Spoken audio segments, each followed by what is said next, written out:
Bismillahirrahmanirrahim. In this video we will start the surgery topic thyroid or the assembly. बस में अगर for example आपने thyroid का कोई जैसे हाइपरथायरॉयडिज्म या हाइपोथायरॉयडिज्म का कोई भी पेशेंट है आपके पास और आपने उसका TSH करवाया है, TSH अगर लो आया है तो देन आप करवाते हो उसका थायराइड स्कैन। अगर तो फॉर एग्जांपल उसकी डिफ्यूज़ अपटेक आएगी तो ग्रेव्स है, और अगर कोई अपटेक नहीं हुई तो ये सब एक्यूट थायरोइडाइटिस होता है, ठीक है।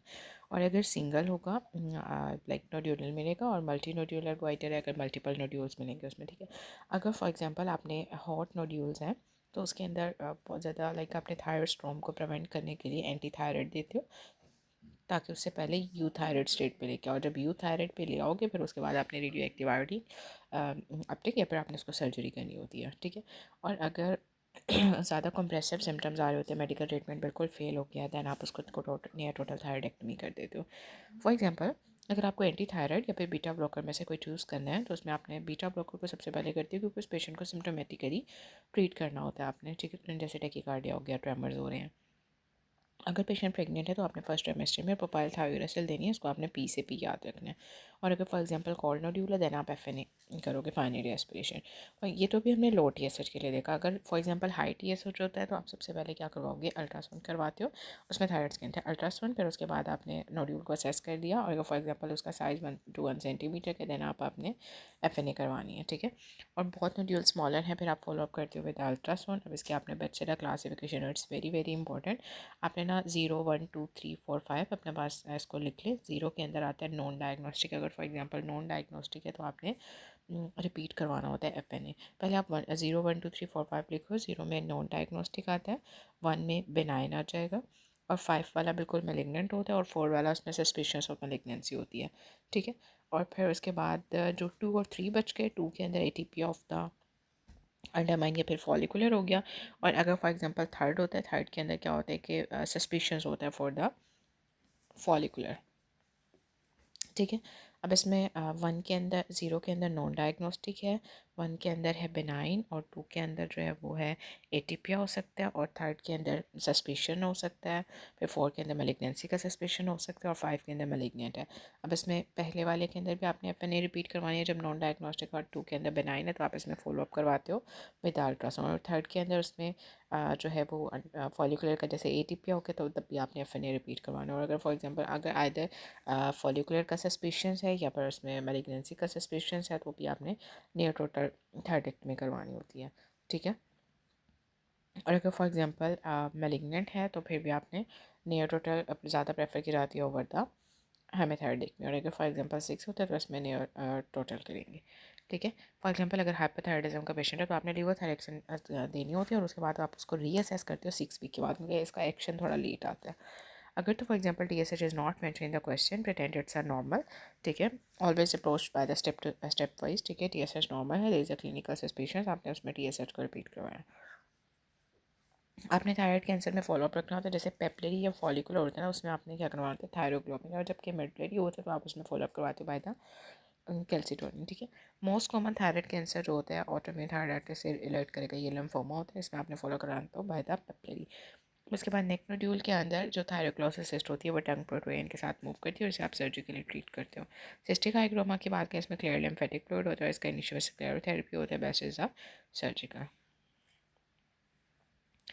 Next is the breast. अब इसमें ब्रेस्ट में ना आपने ट्रिपल असेसमेंट याद रखनी होती है, ठीक है।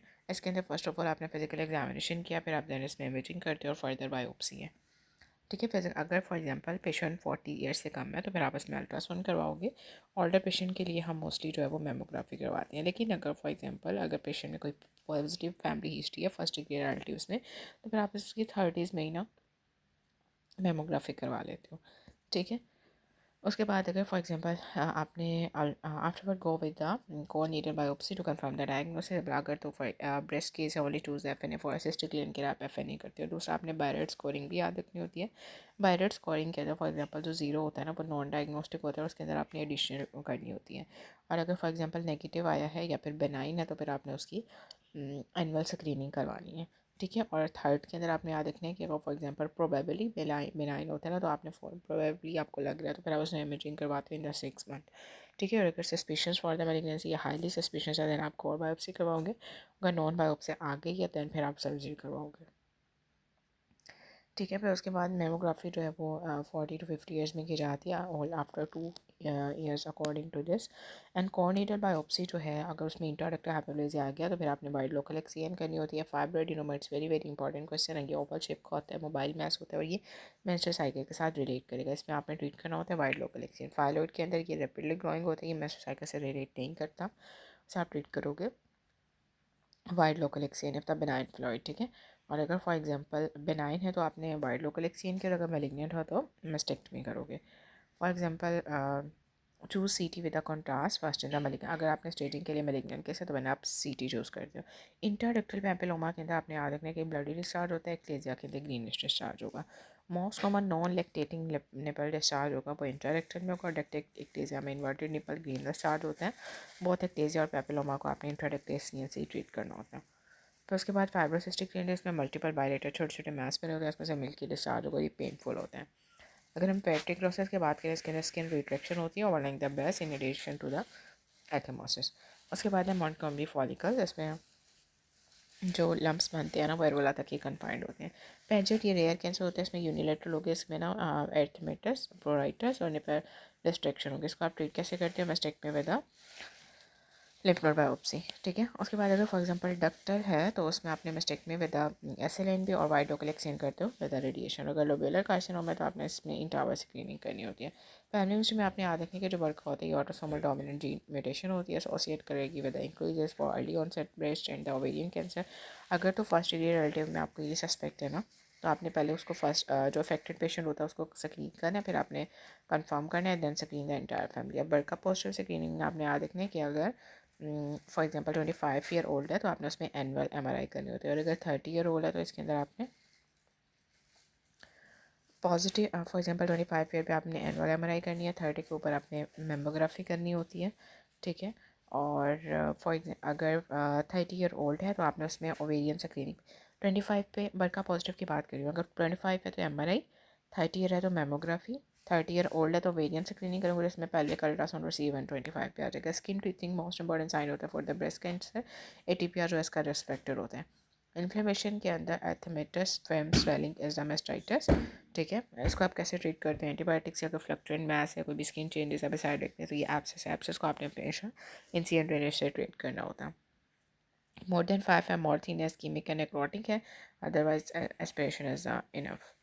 The next one is the trauma. It's also very important. अगर फॉर एग्जाम्पल टेंशन हिमोथोरिक्स होता है ना, इसमें टेंशन की वजह से क्या है कि उसमें जो एयर आ जाती है ना, और जिसकी वजह से लंग कोलैप्स हो जाएगा।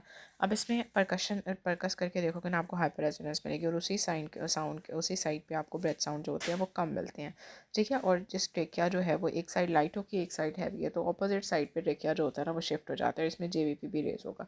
कैसे ट्रीट करते हो? आपने नीडल डिकम्प्रेशन करनी होती है। अगर ओपन निमोथोरेक्स है ना, इसमें वो सक्शन बाउंड बन जाता है, तो आपने 3 साइड ड्रेसिंग करनी होती है। अगर ये नहीं है ऑप्शन में, देन चेस्ट ट्यूब आप लगा देना।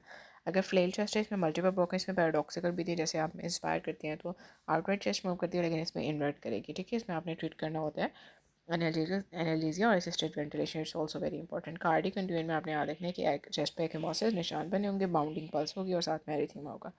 पल्मरी इन कंट्यून है तो इसके अंदर मोटर व्हील एक्सीडेंट के बाद क्या होता है, न्यूलंग इनफिल्ट्रेट्स बन जाएंगे। ट्रेकियो ब्रोंकियल इंजरी के अंदर ये एसिटिस जैसे टेंशन निमोथोरिक्स से वैसे ही होता है, लेकिन इसमें सबकुटेनियस एम्फिसिमा के साथ आ जाते हैं। इसको आपने ब्रोंकोस्कोपी पे डायग्नोस करना होता है। ठीक है। देन फिर आपने tube placement is also very important. जो हम सर्जरी में चेस्ट ट्यूब करते हैं, ये 4 to 5 मिड एक्सिलरी लाइन के अंदर आप प्लेस करते हो। ठीक है। जिसे हम ट्रायंगल ऑफ सेफ्टी बोलते हैं। और जो थेरेप्यूटिक होती है, इसे आपने मिड क्लेविकुलर के अंदर सेकेंड इंटरकोस्टल स्पेस में करना होता है, जबकि डायग्नोस्टिक जो है वो 8 to 10 मिड एक्सिलरी में करते हैं। ठीक है। फिर उसके बाद फिर एक हॉटमी की इंडिकेशन आती है। फॉर एग्जांपल अगर चेस्ट ट्यूब इंसर्शन के बाद 1500 ml है, या फिर विद इन 2 to 4 में 200 या 250 CCR है।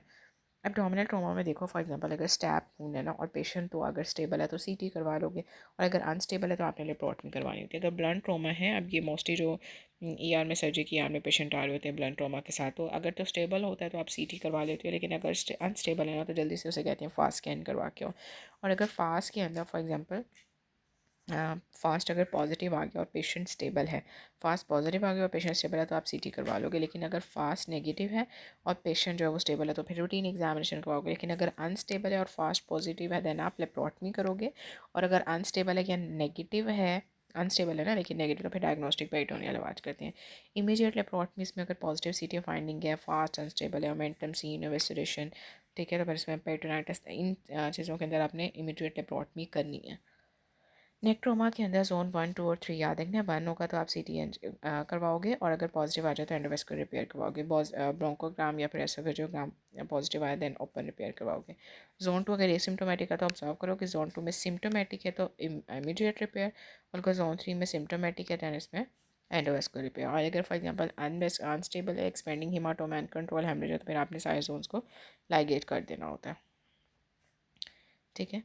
The next one is appendicitis, the main cause of the acute surgical abdomen है। इसमें most common assembly question is always about the investigations में डिपेंड करेगा age group, presentation, length, Alvarado score पे। वैसे जो पीडियाट्रिक और female है इसमें आपने अल्ट्रासाउंड जो है to avoid unnecessary radiation for the children, ठीक है। इसमें आपने ऑर्डर करते हो BTHCD to explore the pregnancy if it's available, if not go then फिर आपने अल्ट्रासाउंड करना है। अल्टरली अगर एटिपिकल एंड प्रेजेंटेशन है, कोई मैच लग रहा है, दैन CT करवाओगे। मेल प्रेजेंटेशन में फॉर एग्जांपल अगर 1 से 6 तक आ रहा है अल्वेडो स्कोर तो आप CT करवाते हो, 7 से 10 है तो लेप्रोस्कोपी।